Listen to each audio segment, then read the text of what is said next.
story of 321Circle, what I built, what I learned, and why I walked away. Hello to all the good people. I am Dr. Romello Janine, and this is Romello Janine Global. Welcome to my channel where I talk about AI, work, life, and economics. Today I want to share, a story that I've been hinting at telling for a while, but never, kind of got around to telling. I did a podcast not too long ago, and it isn't out yet. Hopefully it'll be out. But where I touch on this, and I wanted, though, to be able to kind of tell it from my, view, my story, my purpose, why it ended up shuttering.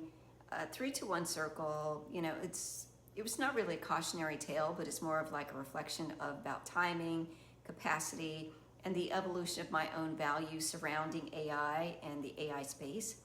So the origin story. 321Circle was born out of COVID. It was a time when we were just kind of all shuttered in. I had just moved from Virginia to Arizona with my then husband. We sold our home on April 28, 2020. And by May 1st, 2020, we were in Arizona. Our realtor, our sale of our home was the first one that he did under COVID, where there needed to be like a COVID rider. I needed approval to be able to move. Just getting there, I wasn't going to be able to move again because it took like 6 months to get approval. The how and why I feel like, I ended up on my own isn't relevant. I got divorced, but it's not germane to the story. But I, like most people, I felt isolated, and I wasn't really kind of sure of what was going on. Like most people, we didn't know, was it really going to be the end of the world? And that's when I decided, I need a community. And that's where 321Circle came in. 321Circle was designed to really be different. Originally, it was going to be like, a peer-to-peer social platform where people could, find others with similar interests, whether that was learning Power BI, joining a book club, or connecting, around personal growth, personal development. It had three basic components.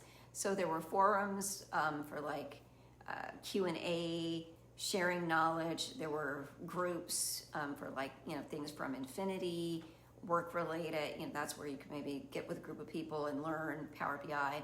And then the AI piece. And it was really where you could learn about, the organization policy and being able to get information and advice. It was not intended to replace, HR or other, people in the organization. But anyway, it was kind of like, if you had a question, for example, around FMLA, the chatbot could, what is FMLA? Here's the organizational policy on FMLA. Here's your eligibility for FMLA. But then it could also, give advice on how to deal with a bad coworker or your boss. And it was also intended to be like an EAP light, where, internal experts could kind of triage, the FAQs that lived, in the forums. And HR and others wouldn't keep needing to answer the same questions over and over for a whole bunch of different employees. So that was basically kind of the three components. And, it was a clean structure and really was kind of ahead of its time. And this is where the real story begins, right? Someone I respected a lot, had basically had a tech business, sold it, respected him a lot at the time. And he basically said to me, don't build with, business to customers, go B2B. And I listened. And the truth is, you never should take strategic advice from someone who isn't willing to invest. It's not that they're, trying to steer you the wrong way, but, it's an opinion.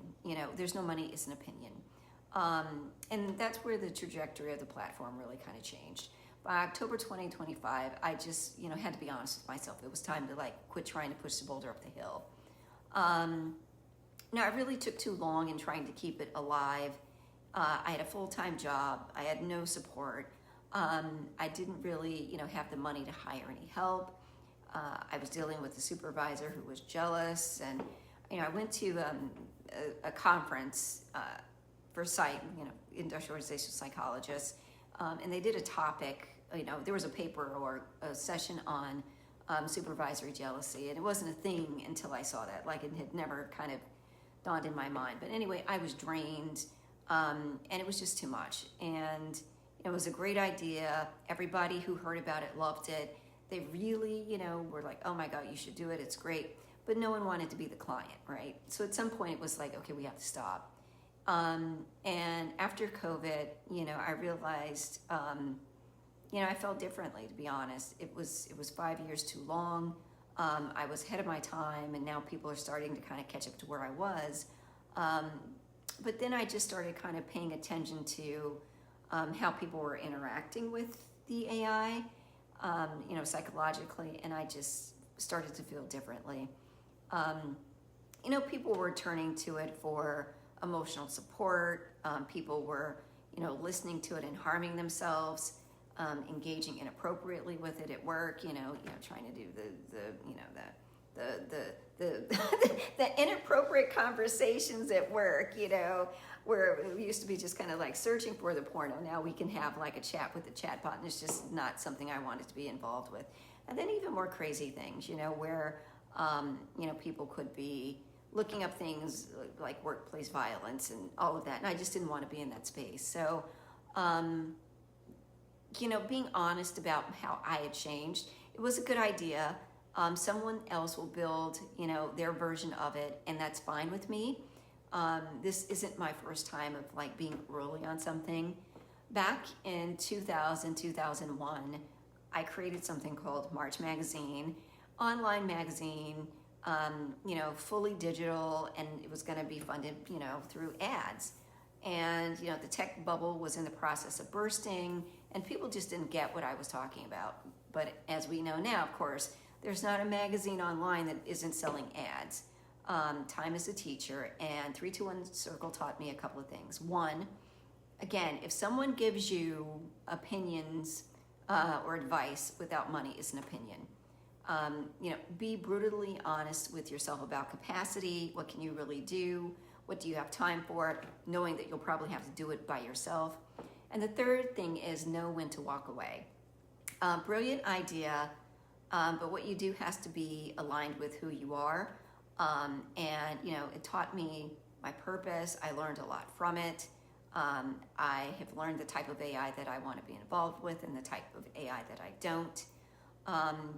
And I'll share more about what I think the future impact of AI is going to be in another video. But right now, this is just kind of like why I walked away from 321Circle. And, what I'm doing now is Lucid Pattern. And thank you for coming along, on the ride with me. And I'll be sharing more about Lucid Pattern in the time to come. And of course, more about AI, economics, work life. And for those of you who don't know, I also have another channel, The Affirmation Practice with Dr. Ramela Janine, where I give, positive messages Monday through Thursday for your upliftment, your encouragement, motivation. And the messages are intended to be used for reflection, journaling, just, really taking time to think about who you are and where you're going. So with that being said, please like this video, subscribe, share with others, and I'll see you next time.